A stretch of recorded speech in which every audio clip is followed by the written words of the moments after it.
Selamat pagi. Pagi. Ulang. Selamat pagi. Pagi. Apa kabar? Baik. Tidak ada yang sakit? Tidak. Oke. Jadi kita akan masuk dalam pembelajaran kita, tapi sebelum itu kita akan berdoa. Oke, doa ini akan dipimpin oleh Ibu Juna. Oke, baik anak-anak, mari kita tenangkan diri untuk menghadap Tuhan dalam doa. Mari kita berdoa. Berdoa mulai.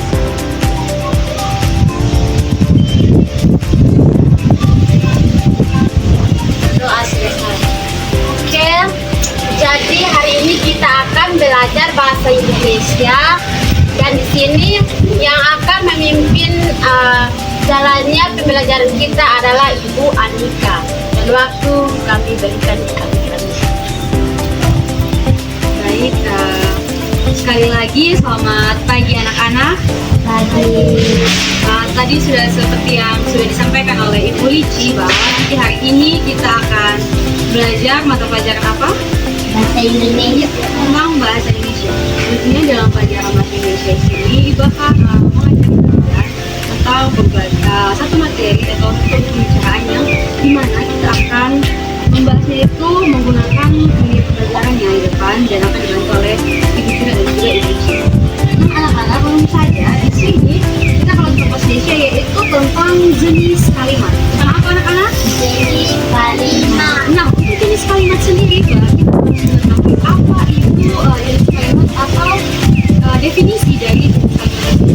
Nah, berbicara tentang jenis, kalau misalnya ibu bilang jenis, apa yang ada di anak-anak pikiran? Jenis itu kata lain dari jenis apa? Dan kata lain dari jenis itu banyak. Kata lain dari jenis itu macam-macam. Nah, kalau jenis kalimat itu adalah pengelompokan kalimat yang dimana itu dia tuh pengelompokannya itu berdasarkan fungsi, berdasarkan tujuan, berdasarkan bentuk dan juga struktur penyusunannya. Nah, dalam pengelompokan kalimat ini dia dilakukan agar kalimat itu dapat dipahami sesuai dengan maksud daripada penutur atau cara kita untuk berbicara. Nah, dalam cara penyampaiannya serta antar struktur di dalamnya. Nah, dengan mengetahui jenis-jenis kalimat, maka kita dapat menyimpulkan bahwa ketika kita sudah mengetahui apa itu jenis kalimat, maka kita akan dapat memperoleh informasi yang lebih tepat, di mana ketika sesuatu pembicaraan kita akan mendengarnya itu atau kita akan melakukan pembicaraan itu nanti dengan tepat dan juga baik. Nah, anak-anak, di dalam jenis kalimat itu ada 4 jenis kalimat. Ada berapa anak-anak? 4. Nah, ada 4 jenis kalimat. Nah, dalam 4 jenis kalimat ini kita akan belajar satu-satu jenis kalimat. Nah, yang pertama ada jenis kalimat yang namanya jenis kalimat deklaratif. Jenis kalimat apa? Deklaratif. Nah, jenis kalimat deklaratif yang dimaksudkan di sini adalah jenis kalimat pernyataan. Di mana jenis kalimat ini digunakan untuk menyampaikan satu informasi yang fakta atau menyampaikan pendapat atau juga penjelasan kepada orang yang mendengar. Seperti misalnya ibu sedang berbicara begini, artinya kalian itu mendengar. Nah, itu juga salah contoh dari salah satu jenis kalimat deklaratif atau kalimat pernyataan. Nah, di dalam bahasa Indonesia tersendiri itu untuk kalimat pernyataan itu disebut dengan kalimat deklaratif. Nah, untuk kalimat deklaratif sendiri dia itu mempunyai ciri-ciri kalimat. Nah, yang pertama itu ada berisi informasi atau pernyataan, bukan pertanyaan. Nah, anak-anak harus pahami bahwa kalimat pernyataan dengan kalimat pertanyaan itu berbeda. Nah, yang kedua ada intonasinya itu datar ketika kita mengucapkan. Artinya kita datar saja ketika kita mengucapkan satu informasi atau satu jenis kalimat deklaratif. Nah, yang ketiga ada biasanya menggunakan struktur subjek, predikat dan juga objek. Nah, anak-anak misalnya ibu kasih salah satu contoh dari jenis kalimat pernyataan itu misalnya bumi berputar mengelilingi apa? Matahari. Jadi artinya apa yang ibu sampaikan itu dia tuh nyata. Atau misalnya contoh kalimat yang biasanya anak-anak sering lakukan, yaitu kalau misalnya di sekolah ada kalau misalnya ada mau ujian atau apa begitu nanti di depan tulis harap tenang ada ujian, atau anak-anak ada kalimat yang berkata bahwa saya sedang belajar untuk ujian. Nah itu termasuk dari dalam satu kalimat pernyataan atau kalimat deklarasi. Untuk kalimat deklarasi anak-anak paham? Oke, kalau begitu kita akan masuk pada yang namanya jenis kalimat yang kedua, yaitu kalimat interrogatif. Nah, dalam kalimat interrogatif apa yang biasanya disebut dengan kalimat pertanyaan? Kalimat interrogatif itu kalimat apa? Pertanyaan. Berbeda lagi dengan yang tadi kita bilang kalimat deklaratif. Di sini kalimat interrogatif. Nah, di dalam kalimat interrogatif atau kalimat pertanyaan ini digunakan untuk menanyakan sesuatu kepada orang lain.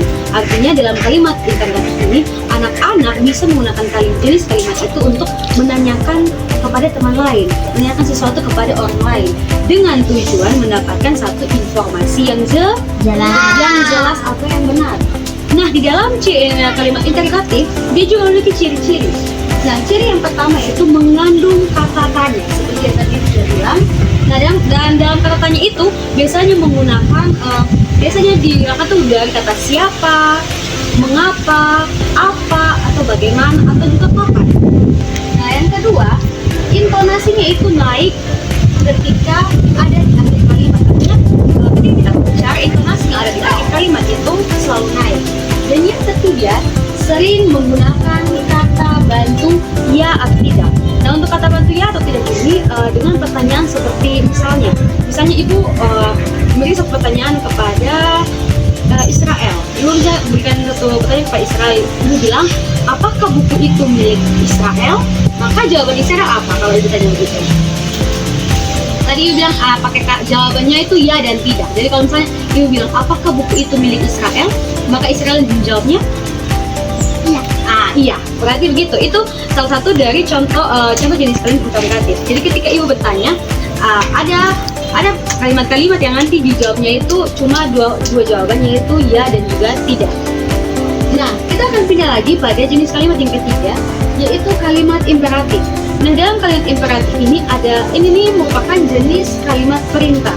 Berbeda dengan jenis kalimat deklaratif, berbeda juga dengan jenis kalimat interrogatif yang tadi sudah ibu sampaikan duluan. Nah, untuk kalimat perintah ini, dia itu berfungsi untuk memberi perintah atau ajakan, memberi ajakan kepada seseorang untuk melakukan sesuatu yang tadi penutur bilang. Setelah itu, di dalam bahasa Indonesia, kalau kalimat perintah itu sering disebut dengan kalimat imperatif. Nah, dia juga memiliki ciri-ciri. Nah, ciri yang pertama itu mengungkapkan suruhan, larangan, atau permintaan. Dan yang kedua ada intonasinya itu menurun ketika terdengar tegas dan ketika kita mengucapkan. Nah, misalnya contoh kalimat imperatif atau kalimat perintah. Misalnya ibu bilang siapa lagi nama di depan siapa? Misha. Misalnya ibu bilang Misha, tolong tutup pintu itu. Nah, itu artinya ibu memberikan satu perintah atau suruhan untuk Misha menutup pintu tersebut. Nah, ada banyak-banyak kalimat perintah. Anak pasti harus tahu kalau di rumah pasti mama ada suruh minta tolong beli ini ke kios. Nah, itu tuh salah satu jenis kalimat imperatif atau kalimat perintah. Ada juga untuk larangan. Misalnya ibu bilang jangan sentuh bunga itu. Nah, itu juga termasuk dalam jenis kalimat imperatif atau kalimat perintah. Nah, yang terakhir ada yang namanya kalimat eksklamatif. Nah, di dalam kalimat eksklamatif ini, dia merupakan jenis kalimat yang dimana berfungsi untuk mengungkapkan suatu perasaan. Mengungkapkan suatu perasaan artinya mengungkapkan suatu perasaan kita. Misalnya, perasaan apa ini anak-anak? Ada perasaan apa saja? Perasaan kagum, perasaan apa lagi? Perasaan marah, perasaan apa lagi anak rasakan? Sedih, apa lagi? Kaget, apa lagi? Senang. Nah, yang anak jawab itu sudah betul. Jadi, bagaimana itu tuh termasuk dalam jenis kalimat imperatif atau ciri-ciri kalimat imperatif eksklamatif, eksklamatif. Nah, di dalam rasa kagum itu dia itu berisi emosi yang kuat. Jadi artinya sesuatu yang emosi yang dimaksud di sini bukan berarti anak-anak marah ya, tidak. Tapi bagian perasaan kalian untuk mengungkapkan sesuatu yang kalian lihat. Misalnya ibu bilang Nama siapa lagi yang ganteng di depan sini? Nama Jo. Nah, misalnya Jo beli baju baru nih.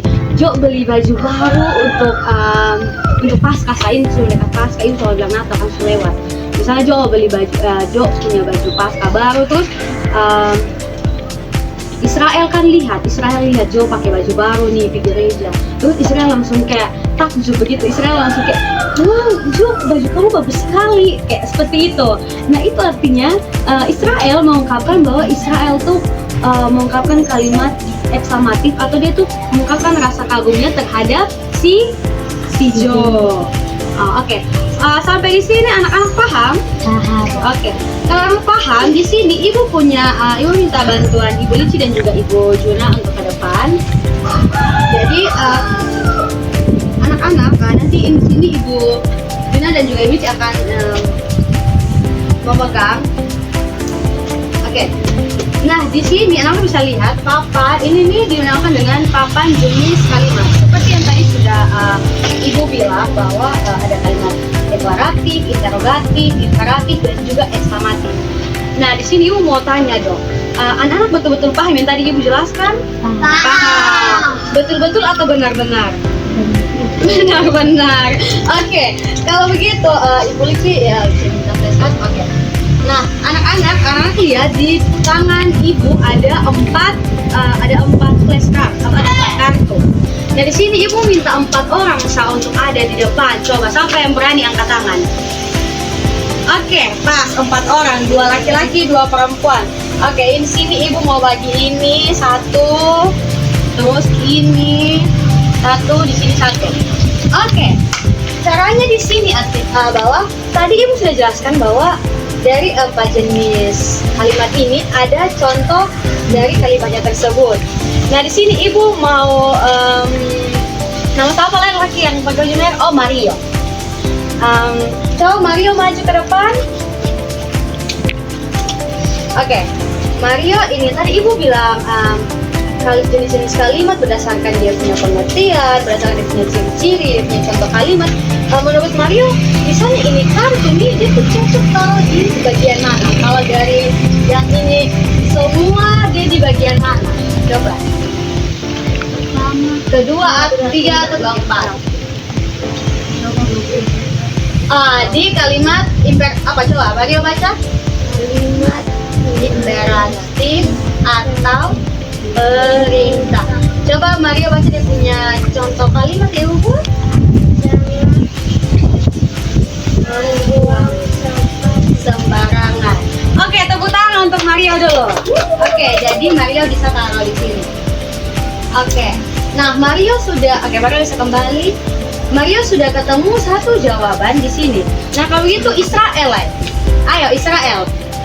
Tadi Ibu sudah jelaskan, Israel bilang betul-betul paham. Nah, kalau begitu tanda titik itu digunakan di bagian jenis kalimat apa sih? Coba di pertama, kedua, atau ketiga, atau keempat. Oke, yang pertama tepuk tangan untuk Israel dulu. Oke, Israel sama di sini, ayo. Oke, Israel bawa dulu. Kalau begitu ini Michelle ya, ayo. Tadi Ibu sudah jelaskan, jadi coba mau taruh di bagian mana? Lihat dulu. Itu tanda apa? Coba. Tanda wow. Kalau tanda wow itu di apa ya? Coba cedangin kalimat. Gimana ya? Coba ada 4 nih. Wah, indah sekali pemandangannya. Oke, tepuk tangan untuk Misha dulu. Ayo. Oke. Nah, yang terakhir, ayo. Yang terakhir, berarti sudah langsung tahu ya penjawaban. Oke, baca dulu. Ini apa? Kalimat interrogatif atau pertanyaan. Bagaimana bacaanmu mengikuti pelajaran Hari ini. Oke. Ini tanda? Tanda tanya. Oke. Nah, anak-anak, jadi tadi jadi untuk kalimat untuk pernyataan, dia tuh selalu di akhir kalimatnya itu selalu diakhiri tanda titik. Begitu pula dengan kalimat interrogatif atau pertanyaan, di akhir kalimatnya selalu ada tanda tanya.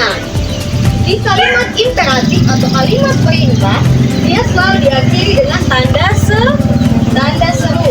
Dan Dan kalimat eksklamatif biasanya dia tuh mesti ungkapan yang seperti Ibu bilang. Jadi kita pakai contoh itu, contoh apa ini? Wow. Oke. Terima kasih juga dari Luci disimpan kembali. Oke. Jadi anak-anak juga sudah paham dengan tadi apa yang saya jelaskan. Kalian juga sudah maju untuk menentukan jenis-jenis kalimat. Jadi di sini pelajaran kita sudah hampir selesai, tetapi hampir selesai Ibu bilang. Tapi sebelum anak-anak pulang, anak-anak mengakhiri pelajaran ini nanti ada tugas yang Ibu titipkan. Nah, kalau anak-anak rajin berarti anak-anak mendapat tugas. Tugas yang Ibu titipkan mengenai apa yang tadi sudah Ibu jelaskan. Nah, nanti tugas itu akan dibagi oleh Ibu Lici dan juga Ibu Juna. Jadi, Ibu Juna bisa langsung membagikan lembar kerjanya kepada anak-anak.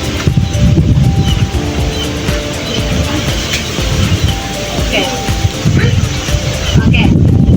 Jadi anak-anak, apa yang saya pegang kalian itu nanti menjadi tugas rumah kalian. Ya, kalau tugas rumah berarti kerjanya di rumah. Oke. Kalau begitu nanti minggu depan kita akan bertemu. Tetapi sebelum itu Ibu kembalikan lagi kepada Ibu Juna. Oke, baik anak-anak. Materi kita cukup sampai di sini. Tapi sebelum kita pulang ke rumah kita masing-masing, maka kita akan akhiri dengan doa. Jadi Ibu minta salah satu siswa untuk memimpin kita dalam doa. Ayo, siapa yang berani? Ayo. Israel, Glenn. Oh, Glenn mau berdoa aja, tenang. Oh, Glenn mau berdoa. Glenn bukan sini karena Glenn mau berdoa. Oke, ayo Glenn berdoa. Coba anak-anak bisa berdoa karena Glenn mau berdoa.